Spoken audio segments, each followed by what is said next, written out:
Program belajar dari rumah di TVRI hari ini untuk kelas SMP membahas tentang rekonsiliasi Candi Siwa. Indonesia punya banyak candi yang menjadi peninggalan sejarah. Sayangnya, banyak candi yang mengalami kerusakan akibat bencana alam maupun dimakan zaman. Dengan semakin berkembangnya ilmu pengetahuan dan teknologi, rekonsiliasi candi bisa dilakukan. Yuk kita cari tahu tentang rekonsiliasi Candi Siwa sambil belajar dari rumah.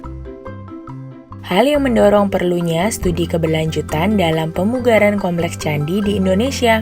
Untuk melakukan proses pemugaran kompleks candi di Indonesia, tentunya harus ada studi lebih dulu. Hal ini karena kita harus mempertahankan eksistensinya saat zaman semakin berkembang. Kesadaran akan pentingnya melindungi peninggalan sejarah adalah hal yang bisa membuat kita bersemangat untuk melakukan studi dalam pemugaran kompleks candi. Tahapan penyelamatan jika kompleks candi mengalami kerusakan akibat bencana.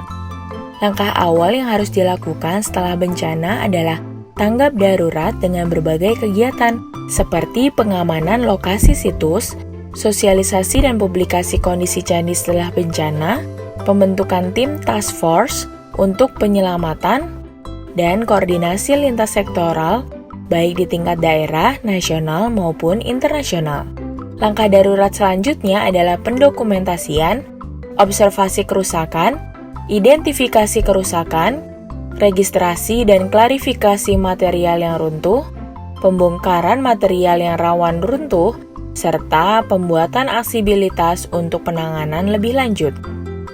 Hal ini dilakukan agar kerusakan yang terjadi tidak semakin parah. Setelah itu, barulah dilakukan langkah pemulihan kondisi bangunan, mulai dari kegiatan studi teknis dan penelitian sampai kegiatan rehabilitasi ke berbagai candi di kompleks tersebut.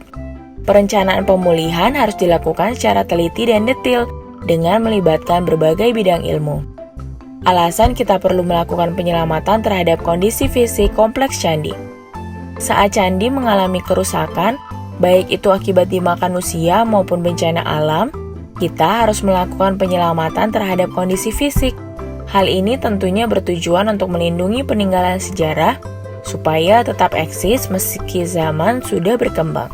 Dengan begitu, setiap orang bisa belajar tentang sejarah dan budaya melalui candi dan peninggalan sejarah lainnya.